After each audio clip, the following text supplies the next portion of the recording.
am a mom with chronic illness, and so I know all about things that totally count as a school day. I've done this a lot since we began homeschooling 3 years ago. And so if you would like some inspiration for things that totally count as a school day, stay tuned.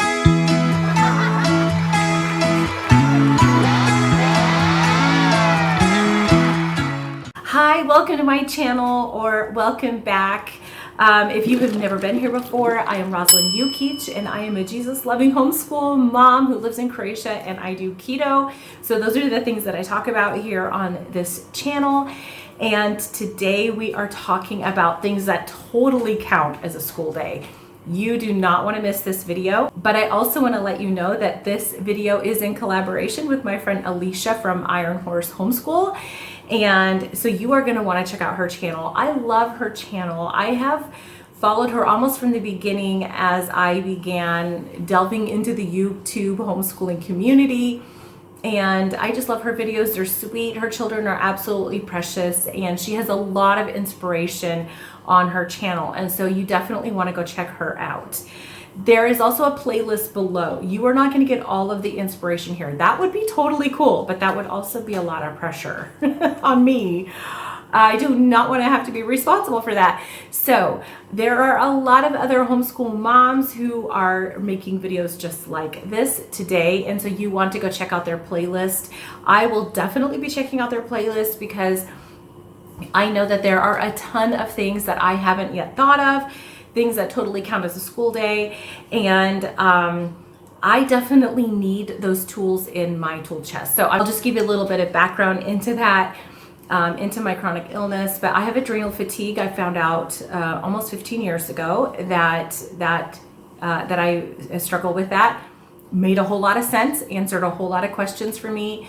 The road to recovery is long, it's arduous, it is tangled. I don't know how many times I have been sent back to start all over again.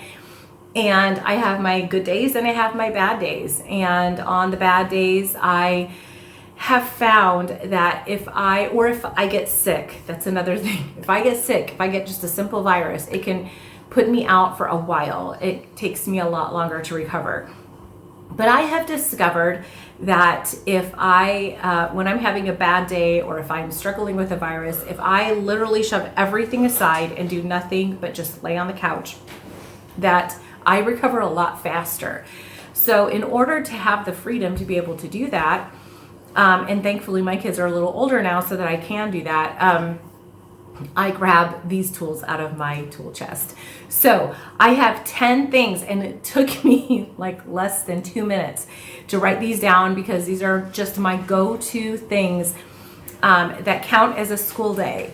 And so the first one is table games. Okay, so this one's in Croatian. This is headbands.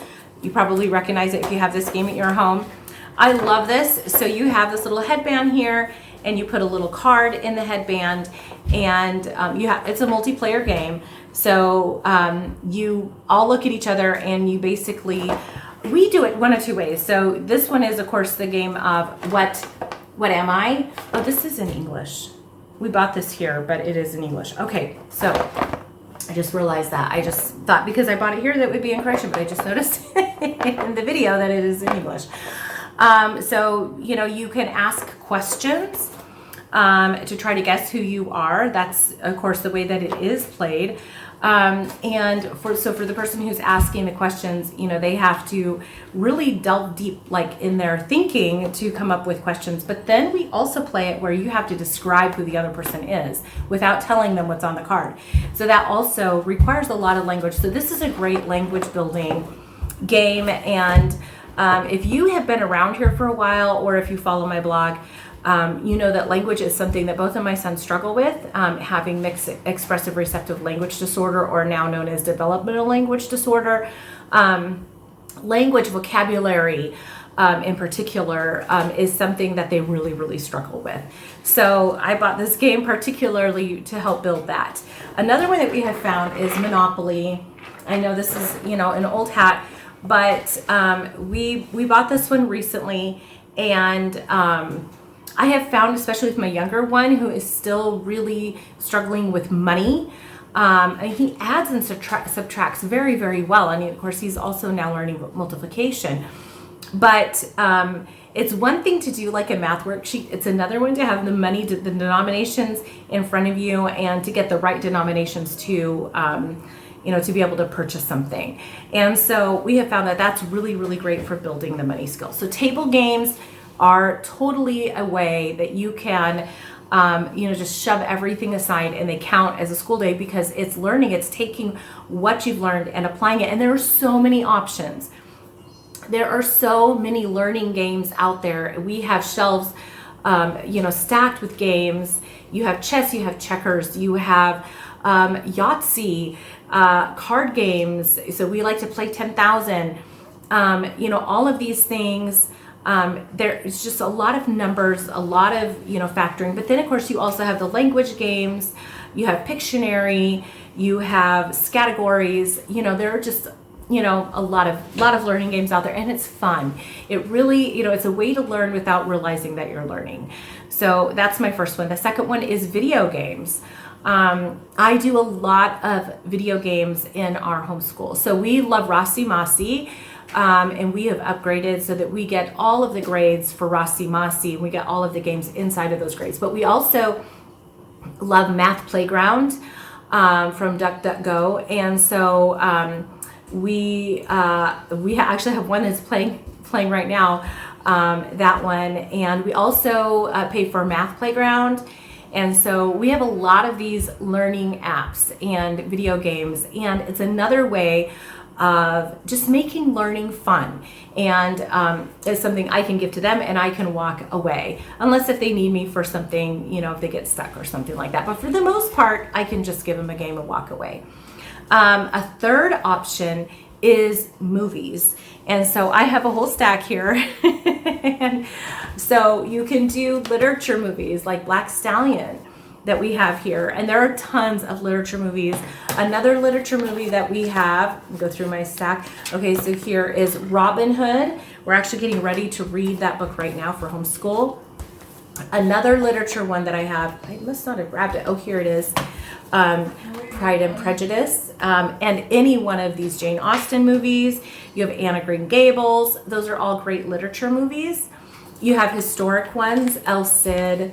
I have it in this case because I actually bought it in one of these envelope things we have here in Croatia. You can go to kiosks and buy movies that are in these little envelopes, and I just find it's easier to see what we have that way. Ben-Hur, and we have Davy Crockett. And then you have like biographical ones, the Glenn Miller story. I also have the Benny Goodman story somewhere. I don't know, maybe I have the Benny Goodman story in VHS, I'm not sure. This is Chariots of Fire, really great movie. Also another one that we love, and it may not be like 100% accurate. I'm sure it's Hollywood, so I'm sure that there are some distortions in it, but the National Treasure, we love those. So, those are great. We've done that when the kids are sick. So your kids are sick, they have a fever, all they want to do is lay around. Well, instead of just letting them, veg out on YouTube, put in a movie. We've done that a lot of times. You can count it as a school day, but not have to pressure them to do worksheets and, math and all of that. And so that's a lot of fun. A fourth one that we do is you can go on a nature walk. Take a paper bag with you and fill it up with all kinds of nature things, and then come home and make like a big nature poster or a nature book. Grab leaves, and you can do leaf rubbings of all different kinds of leaves, and then you can study the types of leaves that you have. Or flowers, you can make a flower scrapbook or something like that. And so, or just, you don't have to collect anything. Just go on a nature walk and just talk about what you see and what's there in nature. And so I've done that several times with my kids. Fifth one that we do is going shopping. So I talked a little bit when I talked about Monopoly. I talked about the fact that I have one who's still struggling with money, and I do this a lot. They get an allowance, and so the first thing that we do is they get an allowance, and we talk about tithe. And so we say, okay, 10% of that belongs to God. So what is 10% of your allowance? And so right there, we're already doing math, right? And then they go to the store and they have to spend their money. And so we calculate, how much money do you have? Do you have enough money to buy that item? We get up to the counter. Now you need to, pick the denominations that are equal to that value or more. And then how much is she going to give you back? And so it is a great way to just learn all different kinds of math concepts. A sixth one is coloring books and activity books. I don't remember who it was I was talking, who was I listening to. It was a podcast, and I don't remember whose podcast. But in the podcast, she was a homeschool mom talking about coloring it's handwriting. And I thought to myself, that is so true. So if your child is really frustrated with handwriting and they hate handwriting, put it aside for one day and grab a coloring book and just sit down and color together.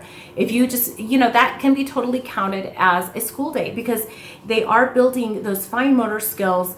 They're doing the back and forth motion. They're controlling the writing instrument. And so, we have like these ones, Thomas the Train. I have one who's still crazy about Thomas the Train.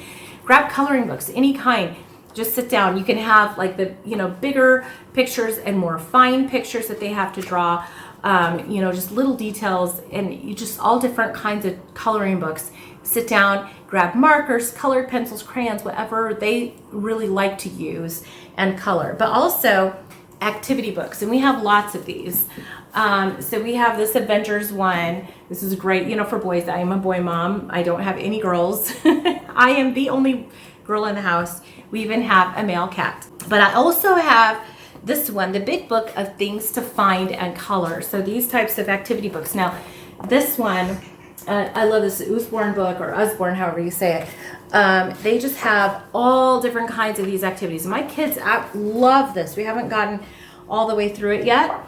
And so it's super colorful. There are lots of fun pictures in there, lots of detail. That's really great. And then we have this construction doodles. And again, this is handwriting. And so, you have a picture on one side and you have to finish it or, fill in the missing details. And it really promotes creativity and also, just drawing and all of that. And so just if you're having one of those days, like, for me, when I have one of my really bad days, throw the color books and the activity books on the table and all of the, pencils and markers and colored pencils and crayons and all of that on the table and just say, pick one and do something. And then you can just, walk away, go lay down, whatever, take a break. So another way, the sixth way, is art. Just art. We have, let me take you over to my art bin. Over here is our art bins. I just have everything laid out here. Now, of course, this isn't like their crayons. Whoops. This isn't their crayons and all of that. They have all that, markers and things in another space. But this is the actual art stuff. So, glue and paints and watercolors. And I have in there feathers and beads and fishing line, all kinds of stuff. I mean, really, there's just felt, and we also have origami paper in there. I mean, I don't know what all is in there. There's just tons of stuff. And so, just tell them, go to the art bin. I have, and just, find something to do. I also have some of these ones that they're just little packets. So this is a keychain, and then they scrape this black off of here, and they can, and underneath is, like rainbow colored whatever, and then they can make designs with that. So I have some of these things that are all ready to go. And so, if you have a child that maybe is not super creative inspired, like I have a son, I can just tell him, go over here, pick stuff out, and he will put together an amazing masterpiece out of nothing. And then I have one who needs a little bit more direction, and so these ones that are, these kits that are already done are perfect for him, for the direction that he kind of needs. Okay, back over here. So our seventh way that, seventh thing that totally counts as a school day is learning cartoons. There are tons of learning cartoons out there, Magic School Bus and Super Y, and these types of learning cartoons, you can get them on most streaming platforms. You can also find a lot of them on YouTube, little Einsteins and all of these different learning cartoons. And so there have been times that I have just put those on and I just let them just binge, like doing a Netflix binge with the Magic School Bus or whatever. And you can sometimes even find a lot of learning resources for these types of cartoons. Free resources on blogs you can download, and maybe just like a mini unit study or a mini lap book that they can do in one day. And so have them watch like a specific episode and then give them like the mini lap book and let them put it together. And that totally counts as a school day. They are learning. They're learning something from the cartoon. And then, of course, if they're doing a little bit of art to go along with it, now it's just cementing it in there with just another aspect of learning. So the 8th thing that counts as a school day are play dates. I say play dates count as a school day. They are getting together with friends, they're talking, they're having fun, they're using language, they're interacting. For me, that counts as a school day. And so, just mark it even down as a field trip and say, that was a field trip. We've done that before, where we actually started out, it was our first field trip of this school year. And because there aren't really a lot of homeschooling moms here in Croatia, my sister and I do field trips together, even though her daughter is in middle school and my 2 kids are in elementary school. We still do field trips together. And so we had wanted to go to a museum and we were going to meet in town. And as it turned out, her daughter got sick. And so we were actually on our way there when we found out her daughter was sick and the field trip was canceled. And so we thought, well, she said, hey, she's in her room. We're going to let her sleep. Come on over. So we did. And so we detoured. We went to my sister's house. We ended up having a lot of fun. I totally counted it as a field trip. So there are sometimes you just need to put everything away. Call a friend, let's do a play date. And even if they aren't like doing active learning, like they're not sitting down doing math and they aren't reviewing their science or they aren't, talking about history, it doesn't matter. They're interacting with one another. They're talking, they're using language, they're using reasoning, they're using thinking. And so it totally counts as a school day. The last thing that I say totally counts as a school day is doing things with mom and dad, cooking in the kitchen, building something out in the workshop, maybe just going to work with dad for a day, chores around the house. So learning how to separate laundry, how to do laundry, how to wash, how to dry, how to fold, how to sweep and mop the floor, clean the bathroom, all of that stuff. Those are life skills. And so, totally counts as a school day. I think that life skills is something that a lot of kids are missing today because mom and dad are typically so busy, each with their own career and, running kids from this practice to private lessons to tutoring and all kinds of things that life skills are being lost. I don't know how many kids, even in my kids, girls in my generation that got married and they didn't know how to cook. They had their first child and they were just absolutely terrified because they never babysat before. And so these are really important life skills that our kids cannot afford to miss out on. And so coming alongside mom and dad for the day and working alongside with them, perfect. It's great. It totally counts as a school day. So I hope that these 10 ideas gave you some inspiration. I truly believe, and I'm absolutely a firm believer in that school is not limited to books and worksheets and lectures. It goes beyond just the 3 R's. It really goes into practical life skills. And you can even get those 3 R's in non-traditional ways. If all we do is limit school to workbooks and worksheets, we're really missing out on an opportunity to hit other learning pathways that our children need in order to really solidify the information in their brain. And so doing things like, taking school out of the workbook and doing coloring or playing games or watching movies, doing cartoons, doing lap booking, so including art, including drawing, and all of these different ways. And of course, learning important life skills right alongside mom and dad, going to the grocery store, cooking, working in the workshop, all of these things, mowing the lawn. These are also important skills that kids need for real life once they graduate from school and they begin living in the real world. And so I hope that it gives you some inspiration, especially for those days when maybe you're feeling down or your kids are feeling frustrated or the weather's changed and they're just super crazy and you realize that trying to do traditional learning today is an absolute waste of time. Shove it aside, do something else. It counts as a school day. Put it down in your attendance record because it's been done. You have done school. So if you like this video, be sure to give it that thumbs up that lets Google know that it should share it to other people. Also, do not forget to check out that playlist below because my 10 ideas are super non-exhaustive. I will definitely be checking out that playlist myself because I definitely need to jot down some more ideas. I'll see you in the next video. Bye.